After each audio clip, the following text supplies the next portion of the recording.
നമസ്കാരം, സെഡ്കോ ന്യൂസ് അപ്ഡേറ്റിലേക്ക് സ്വാഗതം. വഖഫ് നിയമ ഭേദഗതി ബില്ല് പാർലമെന്റിൽ ചർച്ചയ്ക്ക് വരുമ്പോൾ എംപിമാർ ഭേദഗതിയെ അനുകൂലിച്ച് വോട്ട് ചെയ്യണമെന്ന ആവശ്യവുമായി കർദിനാൾ ക്ലിമീസ് കത്തോലിക്ക ബാവ. ഭരണഘടനാനുസൃതമല്ലാത്തതും അന്യായമായ വകുപ്പുകൾ ഭേദഗതി ചെയ്യണമെന്ന് KCBC പ്രസിഡന്റ് കൂടിയായ കർദിനാൾ ആവശ്യപ്പെട്ടു. കേരളത്തിലെ എംപിമാർക്ക് മുന്നിലാണ് ആവശ്യം ഉന്നയിച്ചിരിക്കുന്നത്.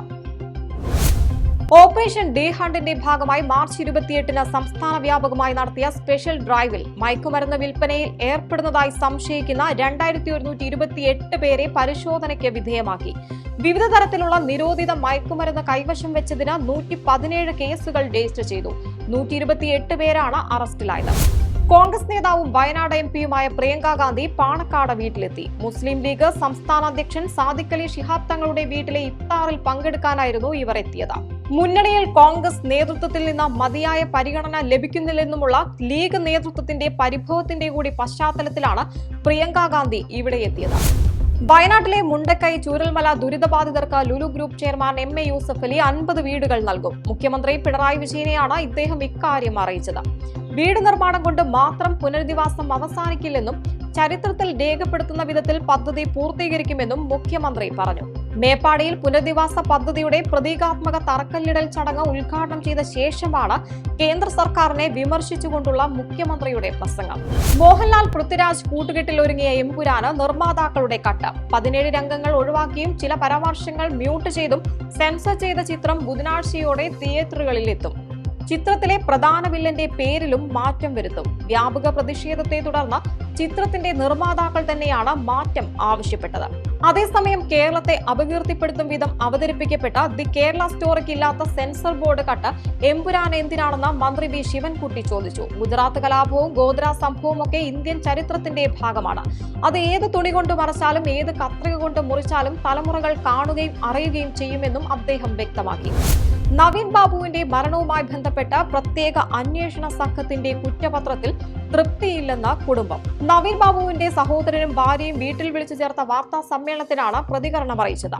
നവീൻ ബാബുവിന്റെ മരണവുമായി ബന്ധപ്പെട്ട ഗൂഢാലോചനയിൽ പങ്കെടുത്തവരെ കുറിച്ച് അന്വേഷിക്കുന്നില്ലെന്ന് കുടുംബം ആരോപിച്ചു. തിരുവനന്തപുരത്തെ സമരത്തിൽ പങ്കെടുത്ത ആശാ വർക്കർമാർക്ക് തടഞ്ഞുവെച്ച ഓണറേറിയം കിട്ടിത്തുടങ്ങി. ആലപ്പുഴയിലെ ആശമാർക്കാണ് 7000 രൂപ ലഭിച്ചത്. വിവിധ PHSCയിലെ ആശാവർക്കർമാർക്ക് ഓണറേറിയം അവരുടെ ബാങ്ക് അക്കൗണ്ടിൽ ലഭിച്ചു. സമരത്തിൽ പങ്കെടുത്തവരുടെ ഓണറേറിയം തടഞ്ഞുവെച്ചത് റിപ്പോർട്ട് ചെയ്തിരുന്നു. സംസ്ഥാനത്തെ വേനൽ ചൂട് ഉയരുന്ന സാഹചര്യത്തിൽ ഉഷ്ണതരംഗ സാധ്യത മുന്നിൽ കണ്ട് ജാഗ്രത തുടരണമെന്നും വകുപ്പുകൾ ഏകോപിതമായ പ്രവർത്തനങ്ങൾ നടത്തണമെന്നും മുഖ്യമന്ത്രി പിണറായി വിജയൻ. ഉഷ്ണതരംഗ സാധ്യത തുടരുന്ന സാഹചര്യം, മഴക്കാലപൂർവ്വ ശുചീകരണം, ആരോഗ്യ ജാഗ്രത, പകർച്ചവ്യാധി പ്രതിരോധ നടപടികൾ എന്നിവയുമായി ബന്ധപ്പെട്ട കാര്യങ്ങൾ ചർച്ച ചെയ്യുന്നതിനായി വിളിച്ചു ചേർത്ത യോഗത്തിൽ സംസാരിക്കുകയായിരുന്നു മുഖ്യമന്ത്രി. ഏപ്രിൽ 6-ന് ആഘോഷിക്കുന്ന രാമനവമിക്ക് മുന്നോടിയായി ഇന്നു മുതൽ സംസ്ഥാനത്തെ ആരാധനാലയങ്ങളുടെ 500 മീറ്ററിനുള്ളിലുള്ള മാംസവിൽപ്പന ഉത്തർപ്രദേശ് സർക്കാർ നിരോധിച്ചു. കൂടാതെ എല്ലാ അനധികൃത അറവുശാലകളും അടച്ചുപൂട്ടാൻ അധികൃതർ നിർദ്ദേശം നൽകി.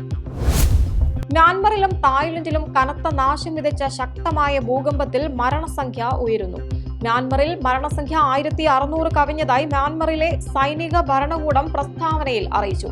മരിച്ചവരുടെ എണ്ണം 1664 ഉയർന്നതായും 3408 പേർക്ക് പരിക്കേറ്റതായും സൈനിക ഭരണകൂടത്തെ ഉദ്ധരിച്ച് അന്തർദേശീയ മാധ്യമങ്ങൾ റിപ്പോർട്ട് ചെയ്തു.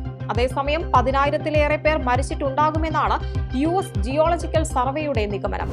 ഒമാൻ ഒഴികെയുള്ള ഗൾഫ് രാജ്യങ്ങളിൽ ഇന്ന് ചെറിയ പെരുന്നാൾ. ഒമാനിൽ തിങ്കളാഴ്ചയായിരിക്കും പെരുന്നാൾ. മാസപ്പിറവി കണ്ടതായി UAE, സൗദി, ബഹ്റൈൻ, ഖത്തർ തുടങ്ങിയ രാജ്യങ്ങൾ അറിയിച്ചു. ഒമാനിൽ മാസപ്പിറവി കാണാത്ത പശ്ചാത്തലത്തിൽ റമദാൻ 30 പൂർത്തിയാക്കി തിങ്കളാഴ്ച ഈദുൽ ഫിത്തർ ആഘോഷിക്കും.